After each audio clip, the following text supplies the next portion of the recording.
Salam psikotronika, ayo mandiri pasti bisa. Apa kabar pemirsa Anda hari ini? Mudah-mudahan baik dan segala aktivitas Anda pun juga lancar. Senang sekali hari ini saya Hanif Miftahudin hadir kembali menjumpai Anda tentunya dalam dialog psikotronika yang setiap harinya selalu memberikan inspirasi baru dan selalu mengajarkan Anda untuk menjadi pribadi yang lebih mandiri lagi. Dan tentunya juga dengan narasumber yang tidak asing lagi bagi kita, penemu sekaligus guru besar psikotronika. Di samping saya sudah ada Pak Arif Tubagus Arif Hendrawan, begitu tepatnya ya Pak Arif. Ya, betul. Apa kabar hari ini Pak? Baik, alhamdulillah. Oke, luar biasa sekali. Dan pada hari ini kita akan membahas mengenai tema yang agak baru nih, revolusi diri begitu ya. Namun pemirsa, sebelum kita melanjutkan dialog kita saksikan dulu cuplikan dialog yang berikut ini.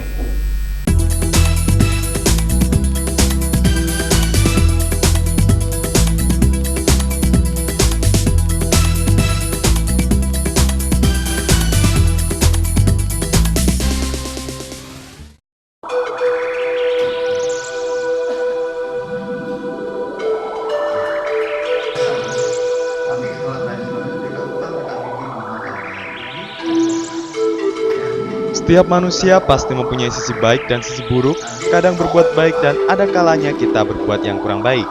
Sebagai manusia yang mempunyai akal pikiran, tentu saja menginginkan kehidupannya di dunia bermanfaat dan terus ingin menjadi manusia yang lebih baik lagi dari sebelumnya. Untuk itu, psikotronika hadir di tengah-tengah masyarakat sebagai solusi agar setiap manusia menjadi lebih baik dari hari ke hari. Psikotronika mengajarkan kita untuk selalu berpositif thinking dan selalu ikhlas dengan apa yang telah Tuhan berikan kepada kita.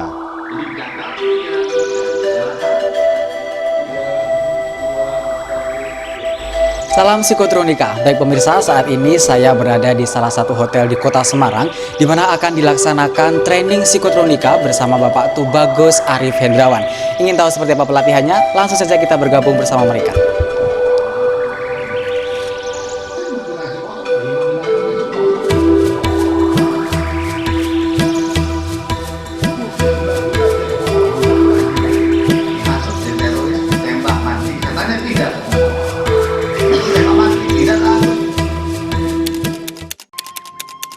Ya, psikologi suatu metode untuk pemberdayaan diri setiap orang agar dia mampu menggali potensi yang Tuhan berikan pada manusia, ya, agar dia bisa membekali diri dengan kemampuan. Ya, dalam psikotronika, ya, setiap orang punya bekal dan ini kita latih. Lalu kita kembangkan dan dimanfaatkan agar dia punya kemampuan. 3 aspek itu, kemampuan aspek keamanan, aspek kesehatan, termasuk juga aspek tadi kesejahteraan. Ini kita jadikan satu agar manusia itu hidup dengan bekal untuk menghadapi keseharian dan masa depannya. Itu maksud konsep ini. Ya, pertama dalam sistem psikologi itu ada tingkatan S1. Di situ disebut kemampuan dasar. Dalam bahasa ininya disebut aku bisa. Ya, agar setiap orang itu nanti bisa menggali kekuatan diri dan punya bisa kemampuan dari aspek bela diri dasar, pengobatan dasar dan bisnis dasar. Nah, diharapkan merupakan supaya dia lebih yakin terhadap ilmu ini. Kedua, S2, pendalaman. S2 itu ada 3, yaitu S2 bela diri, di mana dilatih lebih dalam lagi tentang aspek bela diri supaya dia punya piawai dalam mengatasi keamanan, baik untuk dirinya sendiri termasuk juga untuk menolong orang lain. Lalu S2 pengobatan, di mana manusia punya kekuatan untuk melakukan self healing, ya, agar dia mampu merevitalisasi tubuh dia agar bisa menyehatkan diri sendiri. Termasuk dilatih lagi agar dia bisa mengobati orang lain, bisa dijadikan suatu amal soleh untuk membantu orang lain. Yang ketiga adalah aspek bisnis, ya, di mana kita punya kemampuan kecerdasan dan punya kesabaran dan kejujuran. Diharapkan dengan kemampuan itu diharapkan dia bisa mampu menciptakan nilai tambah untuk mensejahterakan dirinya yang bernilai barokah. Ya, nah, sistem ini akan memperkuat dia mendalami ilmu ini. Terakhir adalah S3, ya. Di dalam S3 itu kita menyangkut aspek spiritualistik. Kita bukan hanya rasional juga tetapi spiritualistik supaya ada nilai-nilai keberkahan. Di mana dalam S3 itu bagaimana teknik mendekatkan diri dengan Tuhan. Kebetulan saya muslim. Ini khusus untuk muslim, ya, menjadi manusia yang aku bukan siapa-siapa. Segala yang kumiliki hanya titipan Tuhan, aku hanya hamba Tuhan. Di mana di situ kita akan melepaskan semua atribut tentang harta, jabatan dan sebagainya. Ini akan membuat kita menjadi hamba, ya, dan diharapkan dengan demikian kita akan bisa lebih dekat lagi dengan Tuhan kita, seperti itu.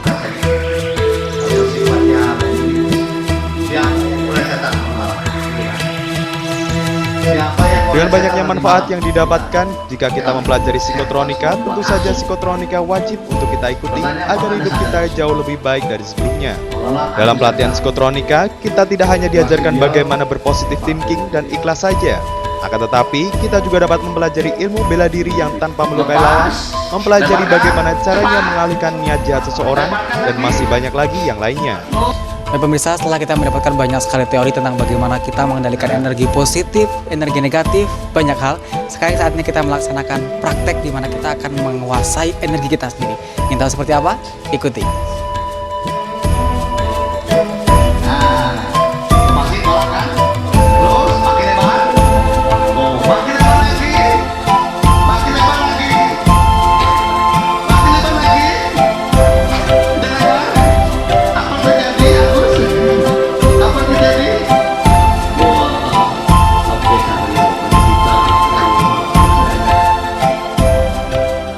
Beginilah suasana pelatihan psikotronika saat peserta diajarkan untuk mendorong lawan dari jarak jauh tapi tetap tidak melukai lawan.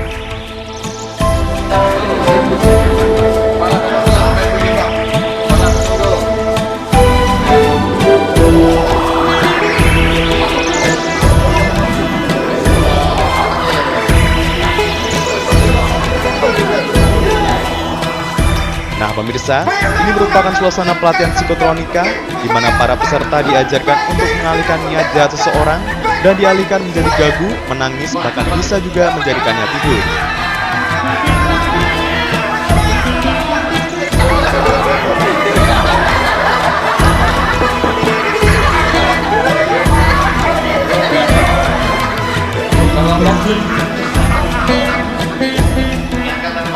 Nah, yang ini para peserta diajarkan untuk dapat mengobati orang yang sedang sakit. Bisa sakit flu, batuk, maupun sakit kepala.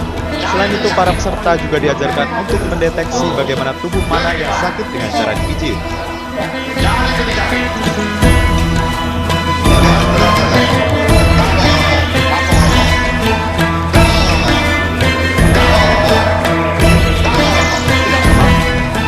Selain diajarkan untuk mengobati orang yang sakit, peserta juga diajarkan caranya menghentikan kebiasaan buruk seperti mabuk-mabukan maupun merokok.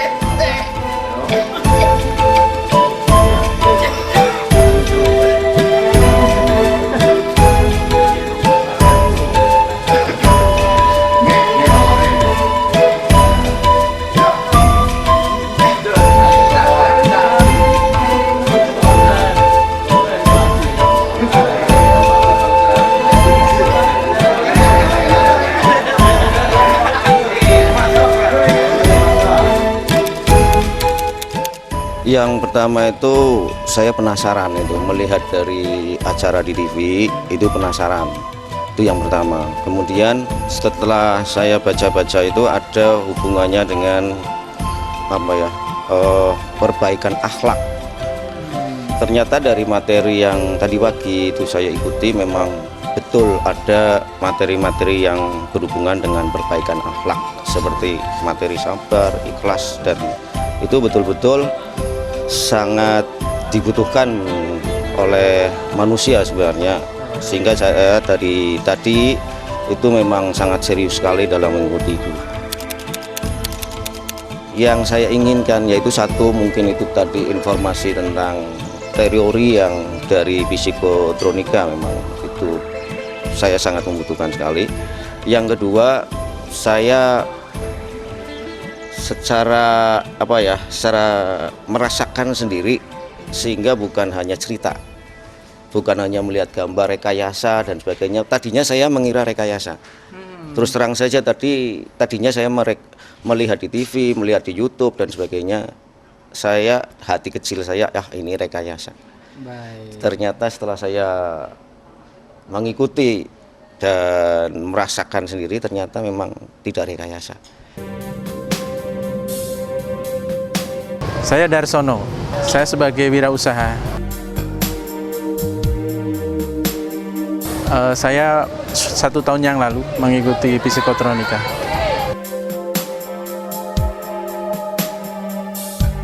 Untuk saya bermanfaat sekali secara pribadi, sangat bermanfaat, dan secara bisnis pun sangat bermanfaat. Saya gunakan ilmu psikotronika dalam berbisnis. Oh, tanpa ilmu klinik. Psikotronika murni energi. Jadi ini saya sangat cocok sekali. Jadi ilmu yang tanpa menggunakan klinik, tanpa menggunakan menyan, tanpa menggunakan jin dan lain-lainnya. Jadi murni energi.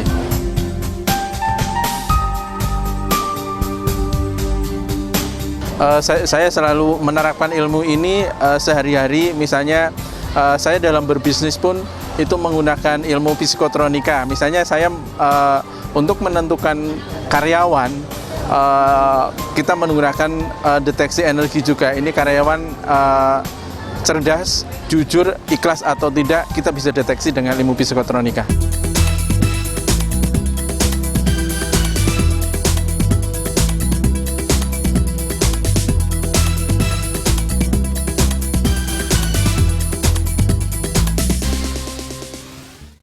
Baik pemirsa, terima kasih Anda masih bersama kami dan luar biasa pada kesempatan pagi hari ini, revolusi diri versi psikotronika. Baik, Pak Arif, kenapa mengambil tema revolusi diri ini pada kesempatan kali ini? Ya, saya rasa cukup relevan saat ini karena kebanyakan hidup kita itu selama ini monoton, tidak ada perubahan, bahkan kadang-kadang sulit untuk melakukan sesuatu perubahan. Maka dalam kaidah saat ini kita inginkan setiap orang itu harus punya kemampuan, keinginan untuk berubah. Karena dikatakan dalam agama tidak akan suatu bangsa tidak akan berubah kalau bangsa itu tidak berubah. Betul. Jadi kita harus melakukan perubahan diri supaya kita hidup lebih maju. Karena nasib kita itu ditentukan oleh kita sendiri. Iya. Jadi kita harapkan dengan konsep ini kita inginkan dengan ilmu psikotronika kita ada kekuatan untuk berani untuk berubah diri untuk ke arah lebih baik. Baik, Pak Arif mengambil tema ini tentunya ada banyak persoalan yang kemudian mengakibatkan orang itu susah untuk berubah. Apa sih sebenarnya yang membuat orang itu enggan untuk kemudian move on begitu? Ya, pertama masyarakat kita cenderung kepada zona aman. Mereka kalau sudah tetap seperti itu ya cenderung melakukan suatu kegiatan yang rutin. Bahkan kadang-kadang mereka terperangkap oleh mental block yang pikiran dibuat oleh karena pikiran negatif sehingga tidak berani merubah dirinya dengan mengambil resiko yang akan dihadapi. Makanya kita butuh suatu konsep bagaimana kita ingin merubah mindset, membongkar mental block supaya kita ada keberanian dan harus keluar dari zona aman supaya kita ingin ada suatu peningkatan perubahan. Hidup itu adalah perubahan. Jadi kalau kita hidup tanpa ada perubahan berarti hidup kita tidak bahagia. Karena sisi dari kebahagiaan adalah perubahan itu sendiri. Makanya kita harapkan setiap orang harus menciptakan kebahagiaan dengan suatu perubahan diri yang harus dilakukan oleh kita sendiri. Makanya butuh ilmu dan butuh kemampuan seperti itu. Menarik sekali, dan perubahan ini memang kalau tidak berangkat dari sini tidak akan bisa begitu Pak Arif. Ya, dan pemirsa, kami akan segera melanjutkan lagi obrolan kita terkait bagaimana kita merevolusi diri versi psikotronika setelah jeda pariwara berikut ini.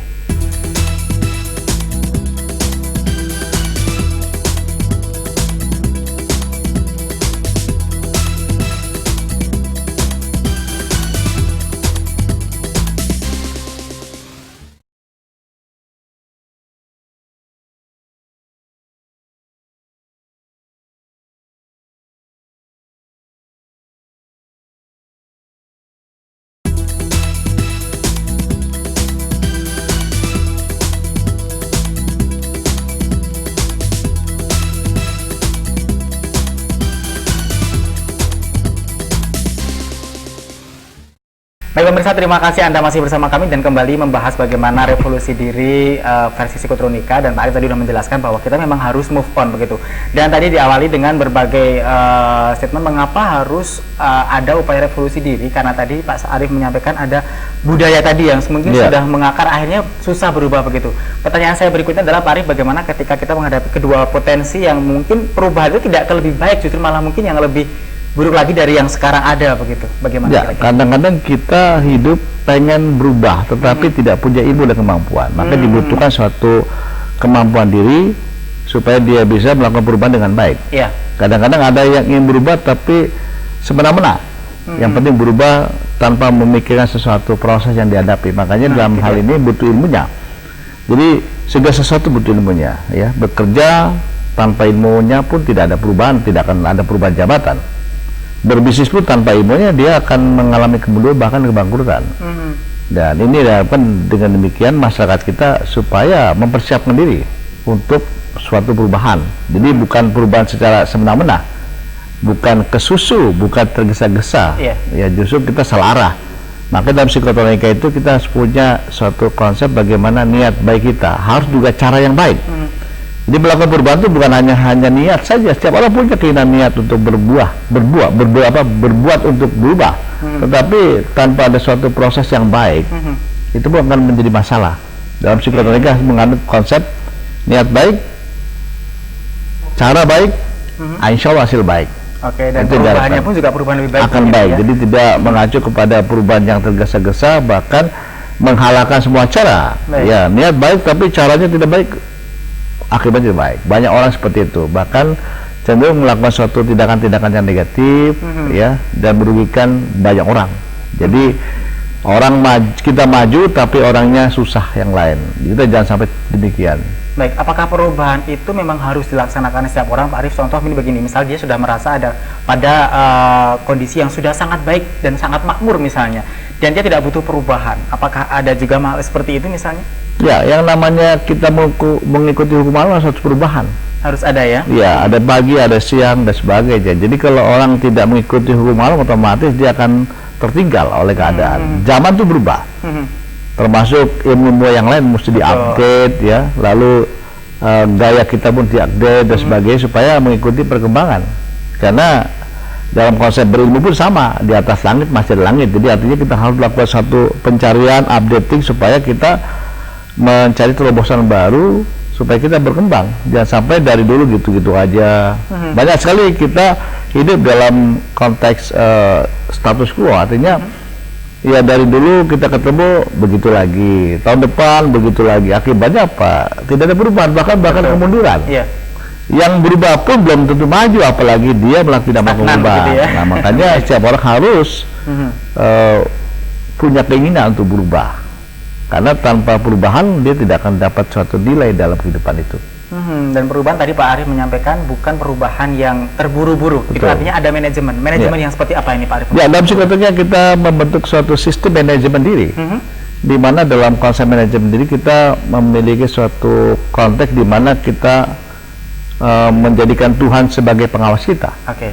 Supaya hidup kita tidak semena-mena, hidup kita akan terawasi dan ihsan. Nah, banyak sekali hidup kita itu melakukan suatu perubahan tanpa ada pengawasan Tuhan. Akibatnya kita menggunakan cara-cara yang tidak baik sehingga menghalalkan semua cara. Diharapkan dengan menjadikan Tuhan sebagai pengawas hidup kita, melakukan perubahan dengan cara baik sehingga tidak melakukan suatu tindakan yang melebihi batas. Kedua adalah jadikanlah hatimu sebagai pimpinan supaya dalam perubahan tadi menggunakan hati nurani. Ya, tidak dengan nafsu. Banyak sekali orang yang berubah tapi nafsu dan sebagainya, ya. Yaitu akibatnya apa? Akibatnya kita terlalu over dalam konteks tadi, ya, terburu-buru dan sebagainya. Jadi kalau kita menggunakan hati nurani dilakukan dengan cara yang sabar, tenang, dengan demikian kita mendapatkan suatu proses yang dinikmati oleh kita. Karena hidup itu harus dinikmati. Jadi perubahan itu dinikmati. Betul. Nah, yang ketiga adalah kita menjadikan otak kita yang cerdas untuk digunakan untuk berpikir bagaimana kita membuat suatu terobosan, bagaimana membuat strategi agar kita bisa melakukan perubahan dengan ilmu. Tanpa kecerdasan kita tidak akan melakukan suatu perubahan.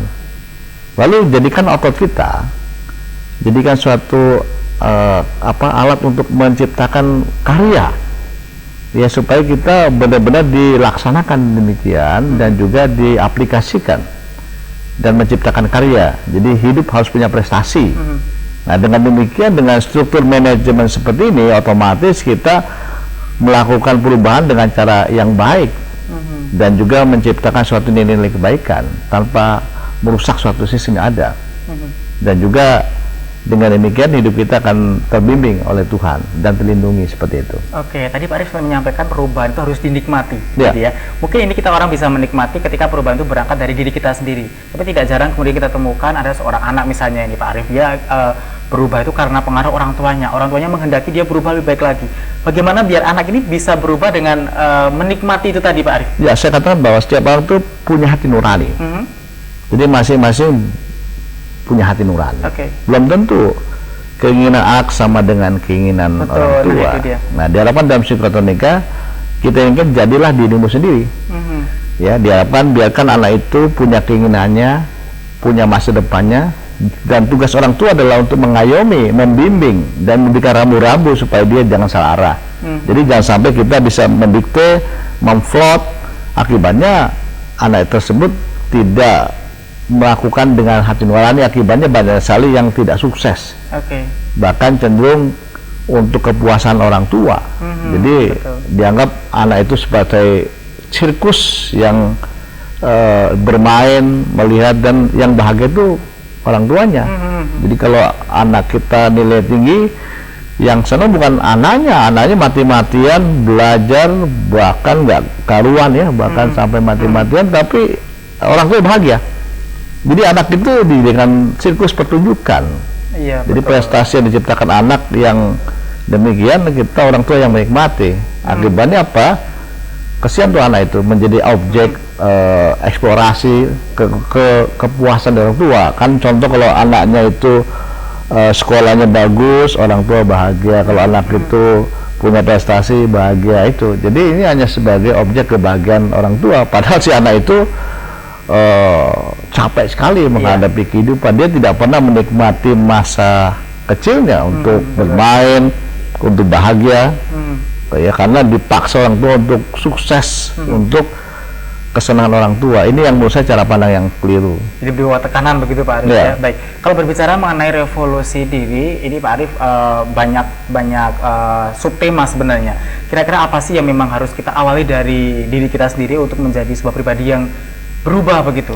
Ya, saya katakan bahwa pertama adalah pola pikir kita. Itu yang menentukan. Karena tanpa merubah pola pikir kita tidak akan mampu ke arah yang lebih jauh lagi. Ya, banyak orang memiliki pola pikir yang sempit sehingga otomatis dunia itu seperti gelap. Ya kan, tidak ada cahaya sama sekali, sehingga tidak ada keberanian untuk menerobosnya. Jadi kalau mindset kita sudah kita rubah, otomatis pandangan kita lebih lapang, lebih luas, dan otomatis itu ada keberanian untuk menerobosnya, dan juga ada suatu keyakinan. Nah itu. Jadi yang pertama adalah, yang kedua adalah tadi perilaku. Jadi yang pertama mindset, pola pikir, perilaku kita. Nah, kita rubah supaya pola perilaku kita positif. Karena orang-orang yang perilakunya positif itu akan melakukan perubahan dengan baik dan tidak menghadapi suatu gejolak-gejolakan yang bertentangan dengan norma masyarakat. Jadi perubahan perilaku kita, kebiasaan-kebiasaan buruk yang kita lakukan, kita rubah supaya ke arah lebih baik lagi. Yang mungkin tadinya pemarah, ya kita rubah supaya lebih tenang. Yang biasanya suka ngomongnya tergesa-gesa, lebih sabar dan sebagainya. Itu. Yang ketiga adalah tindakan kita. Jadi tindakan kita mengacu kepada aspek yang bijaksana. Jadi banyak sekali tindakan kita yang kadang-kadang terlalu keras ya, bahkan tidak melihat situasi, akibatnya apa? Kita dianggap sebagai otoriter. Jadi perubahan-perubahan kita lakukan supaya menjadi pribadi yang lebih baik, dan demikian kita jangan sampai mendapatkan suatu efek dari revolusi diri kita kepada hal-hal yang membuat orang jadi tidak nyaman. Jadi jangan sampai perubahan diri kita membuat orang jadi bermasalah. Nah, kita harapkan adalah bagaimana perubahan kita itu menyenangkan buat kita, menyenangkan buat keluarga kita, dan menyenangkan buat masyarakat, sehingga otomatis perubahan itu akan dinikmati banyak orang, seperti itu. Baik. Dan pola pikir ini Pak Arif tidak selalu sejalan dengan perilaku. Contoh pola pikir sudah mulai berubah nih, tapi ketika mau memulai perilaku yang mau kita rubah, kadang banyak kendala. Kira-kira bagaimana ini solusinya? Ya, saya katakan tadi, kalau pola pikir kita cerdas, ya otomatis dia akan melakukan tindakan-tindakan lebih baik ya. Nah, itu. Dan juga dua aspek yang kita tadi itu kecerdasan dan kejujuran. Jadi untuk melakukan suatu perubahan kita harus melatih diri agar kita terlatih cerdas. Kita butuh kreativitas, butuh terobosan baru supaya kita mampu menciptakan sesuatu hal yang baru, yang lebih kreatif, dan juga kejujuran supaya kita tidak menjadi orang yang buruk di mata masyarakat dan sebagainya. Karena kepercayaan orang lain itu dilihat dari kejujuran. Karena banyak sekali orang yang cerdas tapi tidak jujur, itu tidak berhasil melakukan perubahan. Betul. Jadi kalau kita ingin suatu perubahan, kita butuh suatu kepercayaan, ya dari alam semesta ini ya supaya kita bisa berubah. Jadi kalau kita menjadi orang yang alami dipercaya karena kita cerdas dan jujur, otomatis kita akan mendapatkan kemudahan dalam konteks perubahan tersebut ya. Yang namanya rezeki ya, jabatan dan lain sebagainya itu akan mudah kita raih kalau kita sudah menjadi pribadi yang cerdas dan jujur. Ini sebagai dasar untuk kita melakukan suatu perubahan. Jadi kalau perubahan itu didasarkan kepada kebodohan, ya, tidak cerdas, otomatis perubahan tidak akan berhasil. Betul. Apalagi hidup kita, hati nurani kita tidak diajarkan kejujuran, penuh dengan kebohongan, kepalsuan, akibatnya lama-lama pun akan kebongkar. Dan perubahan pun sifatnya semu. Iya.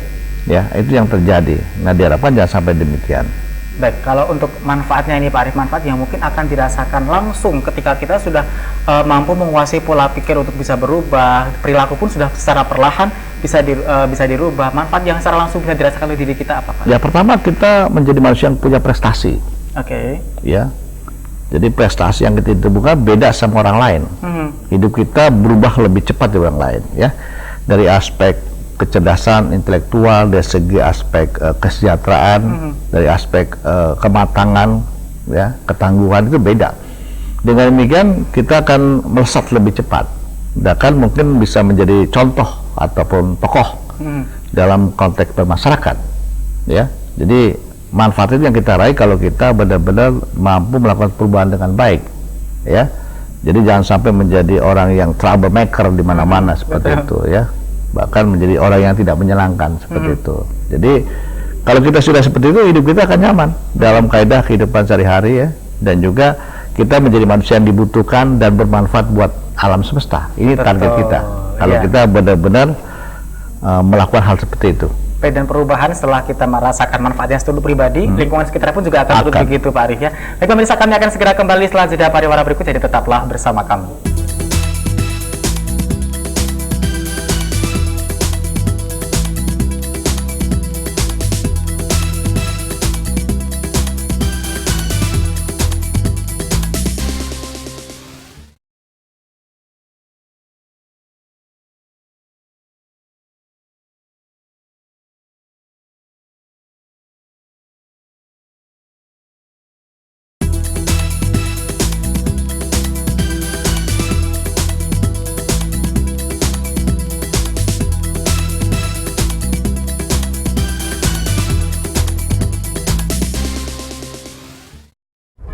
Banyak cara orang untuk belajar kanuragan dan kesaktian.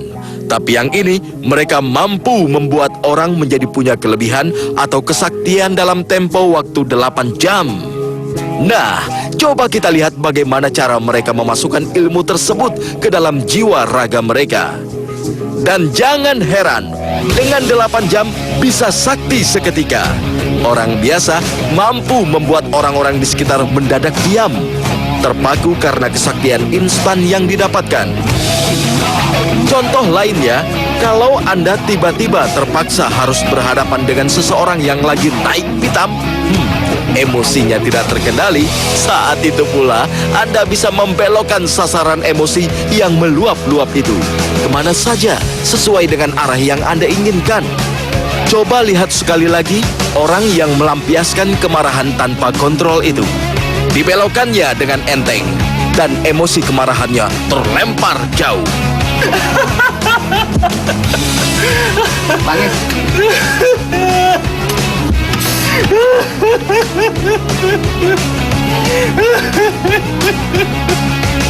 Uniknya, untuk menguasai ilmu ini cukup membutuhkan waktu 8 jam. Siapapun orangnya dijamin mampu menjadi manusia berenergi ekstrim. Bahkan siapapun bisa mempelajarinya.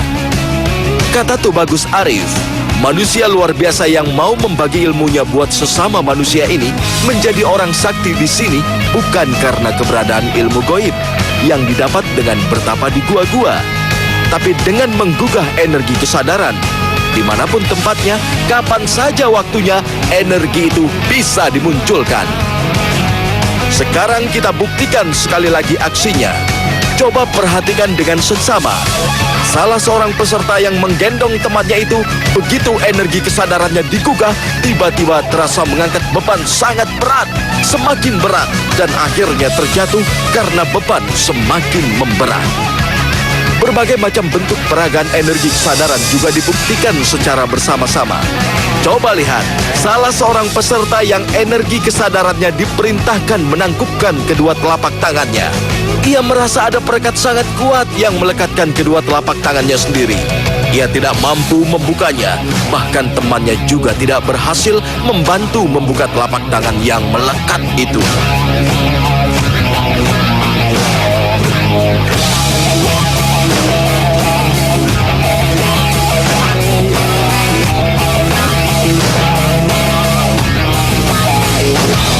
Ini tadi kita bisa membuat orang tertawa, yang tadinya marah bisa tertawa, kemudian bisa menangis, kemudian kita bisa menyuruh orang itu dengan sesuka hati kita kalau orang itu marah kepada kita.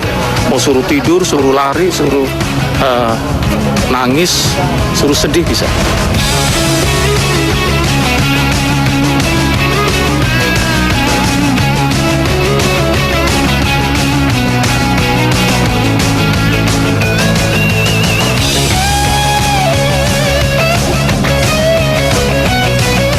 Nggak pakai puasa, nggak pakai tahan napas, nggak pakai magic, nggak pakai mantra, cukup dengan mind control, pikiran. Ya, dasar ilmu ini adalah positive thinking dan ilmu ikhlas. Jadi peserta akan diajarkan bagaimana memiliki ilmu ikhlas dalam kehidupan sehari-hari sehingga berguna buat mencapai kehidupan bahagia di dunia ini.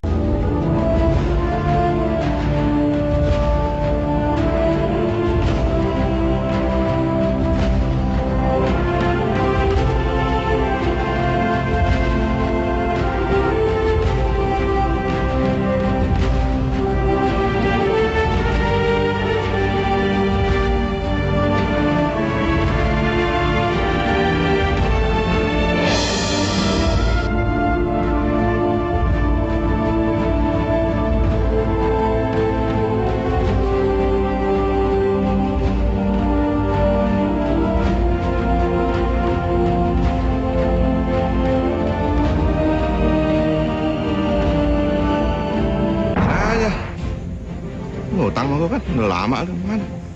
Bapak harus tahu kondisi saya dalam keadaan begini, apalagi zaman sekarang nih Pak. Ya. Jangan lagi dong, jangan di muka umum begini. Udah lama dong. begini lo janji-janji, Anda janji-janji terus. Ya soal janji-janji, tapi kondisi bagaimana? Itu urusan Anda, tapi utang cukup bayar. Nggak ada Pak, nggak ada. Coba kita lihat-lihat, nggak ada sih. Kalau ada sih buat apa sih? Nggak Bayar, ada. bayar ada. Saya bayar, tapi lihat kondisi Bayar. sekarang. Dan saya gimana nanti? Bayar, nah ini kan ada. Saya jangan lupa ya. Ya alam. Suami kurang ajar ya! Setan lo! Kemana aja nggak pulang-pulang? Hah?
Nama saya Zulkarnain. Profesi saya sebagai seorang PNS ya. PNS di Bantul. Saya ikut program yang diselenggarakan oleh Psikotronika kurang lebih 6 bulan yang lalu, Mbak.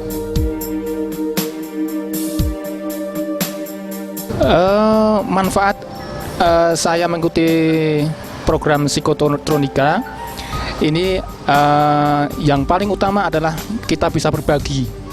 Kita bisa berbagi antara sama umat manusia, ya. Kita bisa membantu mereka yang punya kesulitan, apakah itu di bidang kesehatan, kemudian solusi dari kesulitan-kesulitan yang mereka hadapi. Gitu. Pada awalnya ketika kita melihat dari testimoni, memang ada sedikit keraguannya. Tetapi bagi saya, sebelum kita membuktikan, kita tidak boleh negatif thinking terlebih dahulu.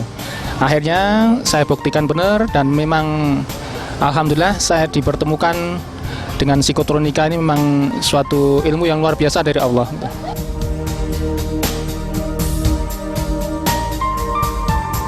Saya mulai mengaplikasikan psikotronika ini ketika saya mulai ikut latihan awal, ya.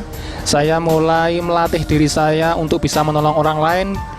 Saya aplikasikan di bidang kesehatan, ya. Kesehatan saya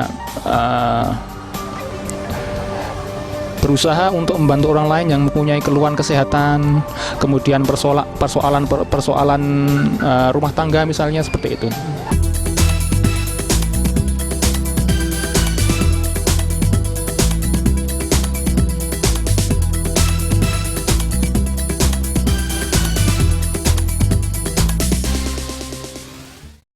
Baik pemirsa, demikian tadi adalah sekilas mengenai kegiatan dan rutinitas training psikotronika yang telah dilaksanakan oleh Pak Arif bersama tim ya. Dan kami nanti juga akan mengajak Anda tentunya untuk bisa bergabung bersama kami, bagaimana Anda bisa termotivasi untuk merevolusi diri tentunya versi psikotronika. Dan Pak Arif tadi sudah menyampaikan bagaimana perubahan diri itu bisa bermanfaat untuk diri kita, kemudian bisa berpengaruh kepada lingkungan masyarakat sekitar gitu.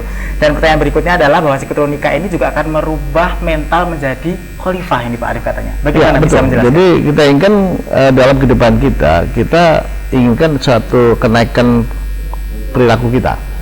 Yang dalam kehidupan kita manusia adalah diciptakan sebagai khalifah, wakil Tuhan. Otomatis kita benar-benar harus menjunjung anugerah Tuhan seperti itu. Namun dalam kehidupan sehari-hari kita sulit untuk mewujudkan kekhalifahan kita dalam memimpin kehidupan diri kita, memimpin rumah tangga kita, memimpin masyarakat. Salah satu penyebabnya karena kita masih punya perilaku bebek dalam diri kita. Gimana tuh Pak? Jadi kita gambarkan bahwa bebek yang sifat-sifat yang penuh dengan ketaklikan. Kalau bebek kan hidupnya suka ikut-ikutan, menurut saja. Jadi tanpa harus berpikir. Dengan demikian kekhalifahan kita akan gagal kalau kita masih seperti itu. Kedua adalah perilaku yang sombong dan angkuh. Itu ditunjukkan kalau bebek itu kalau jalan tuh dadanya dibusungkan, ya. Betul. Kepalanya ditenggakkan. Jarang sekali tawadu, ya. Nah, itu contoh sifat-sifat dari bebek. Dan juga yang lain adalah bebek itu tidak pernah bekerja serius, ya. Karena bebek itu cenderung jalan-jalan, jemur-jemur, santai, ya. Bahkan berenang sebagainya, tidak pernah dia fokus dan bekerja dengan baik, ya. Dan bebek pun itu selalu banyak keluh kesah, ya, wak banyak komentar, banyak bicara, ya, ya. Nah, itu bukan seorang khalifah. Dan bebek pun beraninya berjamaah. Kalau sendiri, ya, kalau sendiri dia minder, dia sama dengan kita gitu loh. Harusnya adalah sendiri kita bisa, berjamaah kita kuat. Dengan demikian kita akan menjadi khalifah. Yang berikutnya, bebek itu tidak amanah dalam memegang sesuatu, karena turunnya itu kalau tidak pernah dirame, jadi ditinggal gitu saja lah. Akibatnya apa? Dia tidak menjadi orang yang amanah, diberikan amanah, demikian. Lalu bebek itu hidupnya di comberan, tempat-tempat yang kotor. Betul. Karena dia senang makan tambahan, ya, seperti cacing, kecoa, di samping dapat makanan yang resmi, ya, dari impunya. Seperti kita sudah bekerja dapat gaji tapi masih menerima sogokan, suap, dan sebagainya, korupsi, itu mirip bebek, ya. Jadi kalau kita ingin jadi khalifah, kita harus menyingkirkan perilaku bebek yang buruk. Selama kita masih punya perilaku bebek dalam diri kita dan tidak mau berubah, otomatis kita akan tidak mampu merevolusi jadi khalifah. Baik. Dan juga nggak mudah memang, karena iklim, kultur, budaya, norma masyarakat itu cenderung seperti itu. Oke. Ya karena bebek kan jumlahnya banyak, sedangkan khalifah atau penganggon bebek nggak banyak. Nah kita harapkan adalah kita harus merubah diri menjadi khalifah, supaya kita akan memimpin diri kita dengan baik, dengan kecerdasan dan kejujuran, bukan dengan kebodohan dan keangkuhan seperti itu. Oke, luar biasa. Tadi Pak Arif tanpa sengaja memang sudah membuka filosofi bebek dan ternyata luar biasa sekali Pak Arif ya, bisa untuk cerminan bagaimana kita menjadi khalifah yang baik. Dan pemirsa, kami akan segera kembali setelah jeda pariwara berikut, tetaplah bersama kami.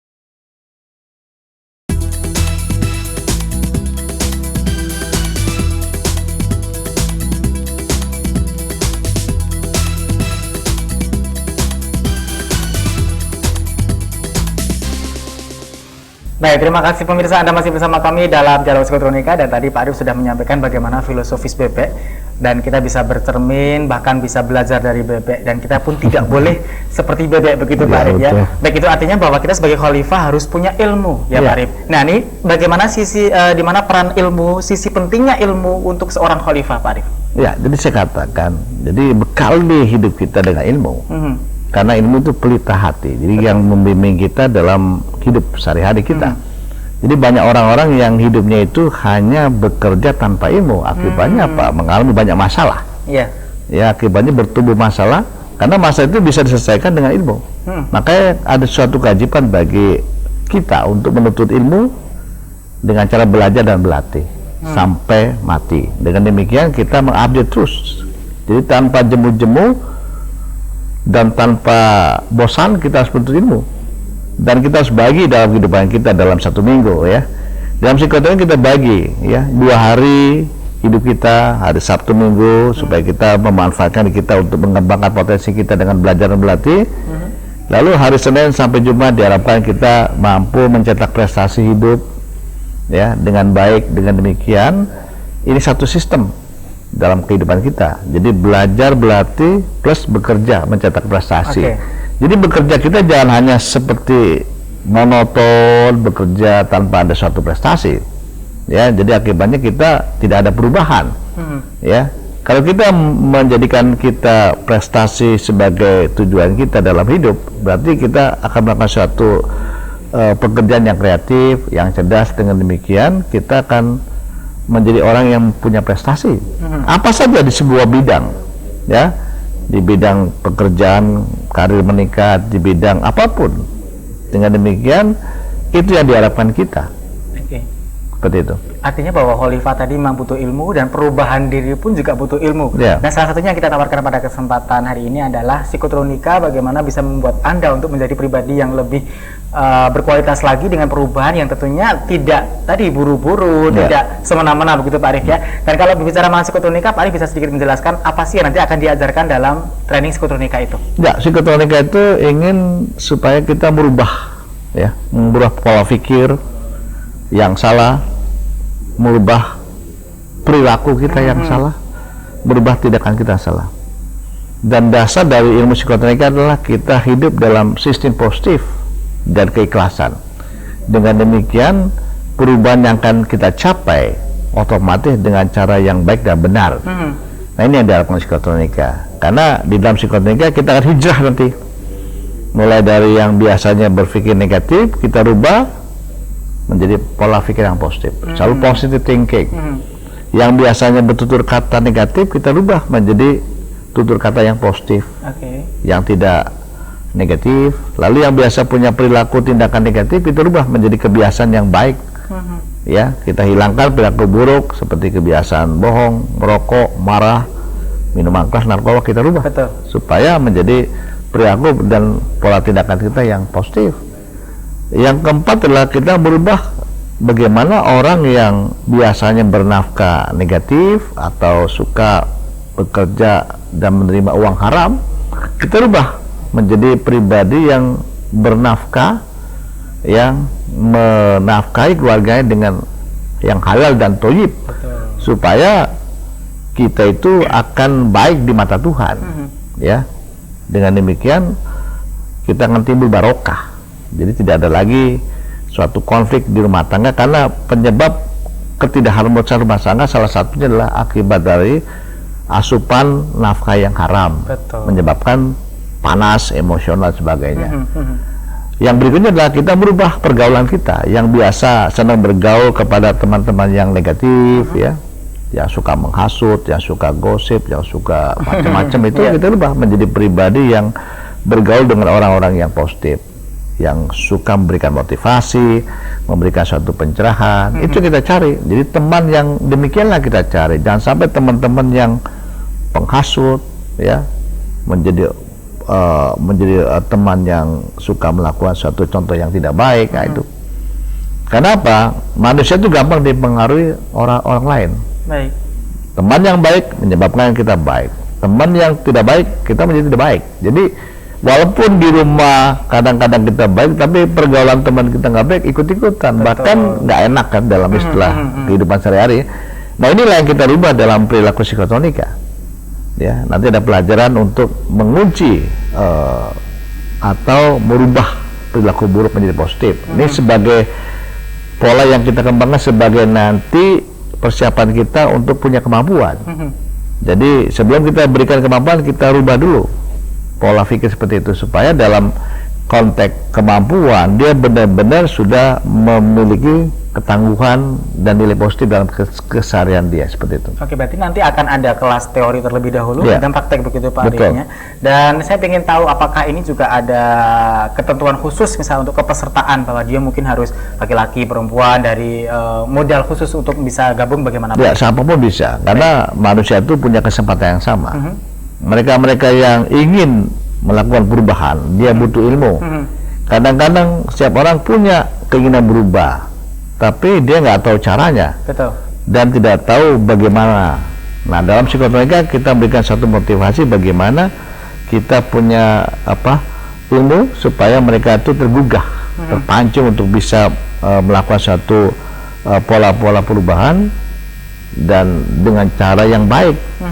Tidak dengan perubahan yang tidak baik, seperti itu. Untuk syarat sendiri biar menjadi lulusan misalnya yang sukses begitu Pak Arif. Jadi alumni mungkin nanti yang istilahnya punya kemampuan psikotronika luar biasa. Jadi syarat menjadi pribadi yang sukses, kemudian ikut acara ini juga berhasil begitu. Ya, pertama nanti kan dalam training tadi kita diberikan rumus-rumus yang harus diasah, dilatih. Ibarat pisau, kalau nggak dipraktekkan, tidak diasah, kurang tajam. Tumpul, nah, itu hukum alamnya. Jadi di situ kita berikan rumus supaya dia bisa mengasahnya di rumah secara mandiri, dan tidak boleh tergantung dengan guru, tidak boleh bergantung dengan jamaah. Artinya apa? Kita lakukan sendiri, dan juga kita amalkan. Nanti dapat buku praktek supaya dia amalkan segera, supaya bisa terlatih dia. Oke, ada buku panduan. Ada pembuktian supaya dia yakin bahwa ilmu ini bermanfaat. Dan juga dalam konteks tadi kita bina secara jangka panjang. Jadi ada semacam forum komunikasi antara guru dengan alumni, dan itu baik secara online maupun secara pertemuan alumni yang secara reguler kita lakukan, supaya memperbaiki hal-hal yang keliru, ya. Kedua, memotivasi dia untuk istiqomah, dan juga untuk mendorong mereka untuk mengamalkan ilmu.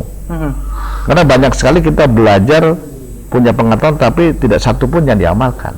Nah, dalam psikotronika diharapkan bahwa kita akan termotivasi untuk diamalkan, supaya ada nilai manfaat. Target kita adalah menjadi manusia rahmatan lil alamin. Jadi ilmu adalah sarana kita untuk menjadi manusia yang bermanfaat buat alam semesta. Dan apabila kita sudah melakukan hal demikian, sehingga masyarakat kita menjadikan kita menjadi manusia yang dibutuhkan, ya, karena punya kualitas berbeda. Itu yang diharapkan dalam training psikotronika. Dan juga dalam konsep psikotronika kita juga menjaga perilaku kita supaya masyarakat tetap percaya kepada kita dengan melakukan suatu pola-pola positif.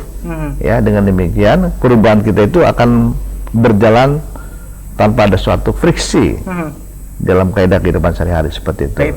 Itu artinya bahwa teknik psikotronika meskipun dalam 1 hari ini sudah bisa menguasai begitu Pak Arif? Betul. Jadi mereka pertama diberikan suatu merubah mindset dulu bagaimana pola pikir yang baik. Lalu kita berikan kemampuan. Diberikan 10 kemampuan ya agar dia bisa sebagai alat untuk melakukan perubahan. Ya. Karena dasar hidup kan aman, sehat dan sejahtera. Betul. Jadi diajarkan pola pikir yang seperti itu supaya dia punya ilmu. Jadi bukan hanya merubah mindset, tapi diberikan satu keterampilan, kemampuan supaya dia bisa terdorong untuk merubah diri dia lebih cepat. Seperti itu. Baik, dan nampaknya ini Pak Arif juga sudah melalang buana untuk training ke sana kemari, termasuk ke luar kota begitu.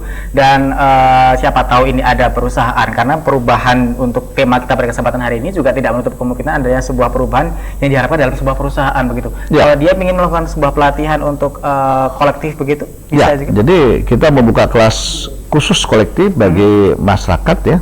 Minimal 4 orang, baik 40 orang, instansi, ya? Oke. lembaga pendidikan ataupun perusahaan swasta dan sebagainya. Dan kita lakukan itu juga supaya memotivasi mereka merubah etos kerja, termasuk etos belajar mereka supaya menjadi pribadi yang baik, dan juga kita harapkan mereka dalam bekerja, dalam mencetak prestasi, loyalitas yang tinggi, kedua kebersamaan, dan juga mereka menjadikan hidup ini ibadah supaya dalam konteks bekerja nanti benar-benar tidak dikotori dengan perilaku-perilaku buruk, tidak lagi namanya bohong, korupsi dan sebagainya. Sehingga menjadi suatu komunitas atau manajemen yang baik. Itu diharapkan dalam konteks kita mentraining untuk masyarakat secara kolektif maupun perusahaan seperti itu. Tepat, luar biasa. Dan terakhir Pak Arif, ini untuk pemirsa di rumah ya, bagi Anda yang mungkin saat ini masih mengalami kegundahan hati bagaimana untuk bisa merevolusi diri, Pak Arif mungkin ada pesan dan kesan, silakan. Ya, kita harapkan melalui konsep psikotronika kita menggugah setiap masyarakat ya untuk bisa ada keberanian berubah, karena perubahan itu suatu hal yang mungkin kalau kita ada keinginan yang kuat. Jadi dengan demikian kita akan mendapatkan satu kebahagiaan dan kita akan menikmati hidup dan menjadi orang yang benar-benar mendapatkan kebahagiaan dunia dan diharapkan juga selamat di akhirat melalui perubahan tersebut. Luar biasa sekali. Terima kasih Mama Cari Pak Arif pada kesempatan yang luar biasa ini.